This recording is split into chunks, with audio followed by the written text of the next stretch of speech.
కొండకు తుది ముట్టింది కూరబొట్టు కింద నిండిది మల్లయ్య కన్నీరు పోయి కైలాసపతి మానవావుడు ఆకుపుటం పెట్టిన నొష్ట చిత్ర కన్ను పెట్టి 66 రాజ్యాల కళ్ళవార దూచిండు మరి అంజనంలో దిగుతున్నాడు శ్రీశైల మల్లయ్య నా కొడుకు మల్లయ్యను కొల్లాపూర్ పట్నంలో నీలమ్మ గర్భానే చొచ్చిన 24 ఏళ్ళు ప్రపంచం చేయమన్న నేను నా కొడుకు మల్లయ్య పెండికి దైవం కావాలంటే ధనియాల కోటకి వెళ్ళిపోయిన మల్లయ్య నా బిడ్డ తన కోడు మైసమ్మ నాకు వెళ్ళి నా కొడుకును వారం తీసుకుంటమ్మా ఒకవేళ కొల్లాపురి పట్నం మాతవి నాడు పాడుపడ్డ కొల్లపూరి పాకీదు చేసిండైనా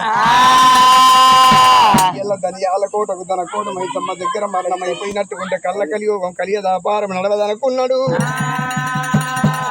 కైలాసపతి మానబాబుడు గండవీర రాజులకు అవతారం ఎత్తిండు వీళ్ళ దంతాకు మీద రాత రాచిండు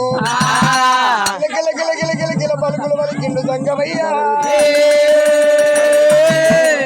పరపరపరప్పలు కొట్టి ధనియాల కోట మీదకి వచ్చిండు మల్లయ్య ఒల పోతుంటే మాత్రం దంతాకు మీద రాత రాచిండు మల్లయ్య ముంగటేచిండు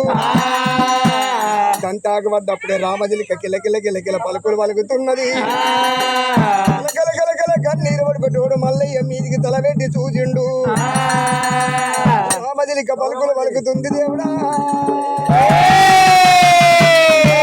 భగవంతుడు మల్లయ్య రామజిలికను చూసిండు మరి కిందికి చూసి టాకల దంతాకులు పడ్డాయి దంతాకు చేత పట్టిండు మరి దంతాకు మీద రాతున్నది కూడా చదవబట్టే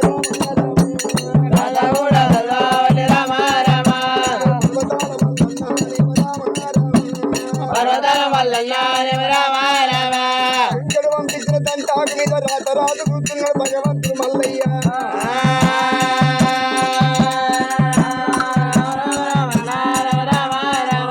దంతాకు మీద భగవంతుడు రాతరాజు పంపినప్పుడైనా